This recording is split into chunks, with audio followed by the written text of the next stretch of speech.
다윗은 고난 가운데 부르짖고 있었습니다. 그리고 하나님을 신뢰하며 주님을 자신의 피난처로 여기며 하나님께 구원해 달라고 간구하였습니다.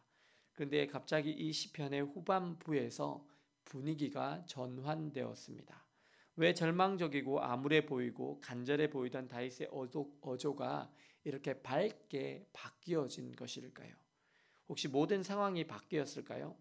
다윗의 원수가 더 이상 그를 쫓지 않은 것일까요? 협박을 하지 않게 된 것일까요? 혹시 다윗을 죽이려 하던 원수들이 갑자기 다 사라졌을까요? 아닙니다. 그렇다면 도대체 무엇이 여전히 고난 가운데 있고 원수들에 의해서 어려움을 당하던 다윗으로 하여금 소망을 품고 찬양할 수 있도록 만들었을까요? 그 어떤 것으로도 왕의 군대를 돌려보낼 수는 없습니다. 자신은 여전히 사울 왕의 군대에게 쫓기고 있고 언제 죽을지 모르는 위험 가운데 있습니다. 그런데 그가 어떻게 갑자기 소망을 품고 하나님을 찬양하게 되었을까요? 그것은 다윗이 기도 가운데 하나님을 만났기 때문입니다. 고난 중에 애탕에 주님의 구원을 찾으며 주님께 자신의 방패와 산성과 요새가 되게 해달라고 간구하였을 때 하나님께서 그를 친히 만나 주신 것입니다. 그리고 주께서 그에게 말씀하셨기 때문입니다. 그래서 다윗이 약속의 말씀을 듣고 자신의 기도에 응답하시는 하나님을 경험했기 때문입니다. 하나님은 살아계신 하나님이십니다. 그 살아계신 하나님은 우리의 기도에 응답하십니다. 주께 피하는 자에게 하나님의 임재를 드러내십니다. 약속의 말씀을 주십니다. 그리고 우리의 삶 가운데 실제적인 도움이 되어 주십니다. 그 살아계신 하나님을 만나는 순간 절망 중이었던 우리의 마음에 갑자기 희망이 솟아나기 시작합니다.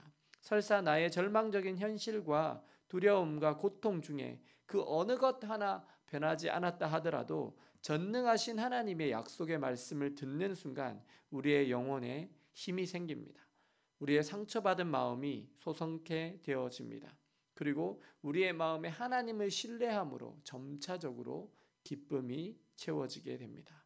나도 모르게 하나님을 찬양하게 됩니다. 물론 상황은 아직 바뀐 것이 없습니다. 그런데 그 상황보다 더 크신 하나님을 만났습니다. 그 하나님의 약속의 말씀을 받았습니다. 주께서 말씀하시면 됩니다. 주께서 약속하시면 됩니다. 하나님은 99세 된 아브라함과 그의 아내 사라에게 내년 이맘때쯤에 아들을 낳으리라 라고 말씀하셨습니다. 아브라함과 사라는 이것을 온전히 신뢰하지 못했습니다. 그래서 사라는 100세 된 사람이 어찌 아들을 낳으리요 하고 웃었지만 하나님께서는 그 약속하신 말씀대로 이삭을 아들로 주셨습니다. 열왕기하 7장에 보면 이스라엘 사마리아 성이 아람 군대에 포위됩니다. 모든 식료품의 가격이 천정부지로 오르고 기근에 허덕이던 부모님들이 자식을 삶아 먹는 그런 고통 속에서 하나님께서 엘리사 선지자를 통해서 내일 이맘때쯤에 사마리아 성문에서 고운 밀가루 한 쌀을 한 세겔로 매매하고 보리 두 쌀을 한 세겔로 매매하리라 라고 말씀하십니다. 그리고 아람 군대가 갑자기 말발굽 소리를 듣고 도망하게 되고 실제로 텅텅 빈 아람군의 진영을 이스라엘 백성들이 거저 가져오게 되면서 실제로 그러한 일들이 일어나게 됩니다. 우리 인간으로서는 할 수 없고 도저히 안 되는 일이 너무나 많지만 전능하신 하나님께는 능치 못하는 일이 없으십니다. 그 하나님이 말씀하시면 됩니다.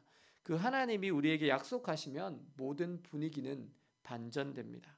하나님은 약속의 하나님이십니다. 그 신실하신 하나님은 그 약속을 지키실 때 자신의 전 존재를 걸고 지키십니다. 그래서 비록 우리의 삶에 여전히 고통이 있고 아픔이 있고 힘든 일들이 있을지라도 기도 중에 하나님의 말씀을 듣고 주님의 약속을 받으면 그 약속에 소망을 두고 기쁨으로 찬양하게 되는 것입니다. 물론 하나님은 그분께서 주권적으로 우리에게 임재하여 주십니다.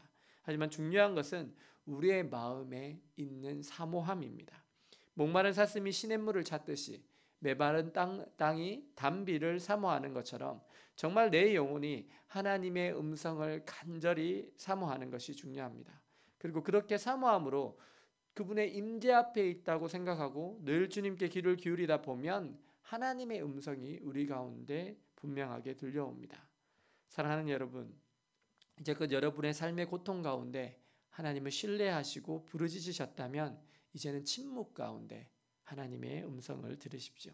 그분의 약속의 말씀을 들으시고 그분의 임재를 경험하십시오. 그래서 고통 가운데 우리를 찾아오시는 그 하나님을 깊이 경험하시며 우리의 절망이 변하여 소망이 되고 우리의 눈물이 변하여 기쁨이 되고 우리의 불안이 변하여 확신이 되는 역사가 오늘도 여러분의 삶 가운데 일어나시기를 예수님의 이름으로 축원합니다. 기도하시겠습니다. 사랑과 은혜의 주님, 오늘 다윗이 절망 중에 하나님을 자신의 피난처로 삼고 주님을 끝까지 신뢰했을 때 신실하신 하나님께서 그를 다시 만나 주시고 그에게 약속으로 말씀하여 주심으로 인해서 그가 하나님 안에 다시 소망을 가지고 기쁨으로 하나님을 찬양하는 모습을 봅니다. 주님, 저희들의 절망과 고통 가운데 저희들 역시 하나님을 끝까지 신뢰하며 주님을 저희들의 피난처로 삼아 주님께 간구합니다. 오늘 절망 가운데 있던 다윗을 만나 주신 하나님, 저희들을 만나 주시옵소서. 다윗에게 약속의 말씀을 주시고 그를 회복시켜 주셨던 주님, 저희들의 삶을 회복시켜 주시옵소서.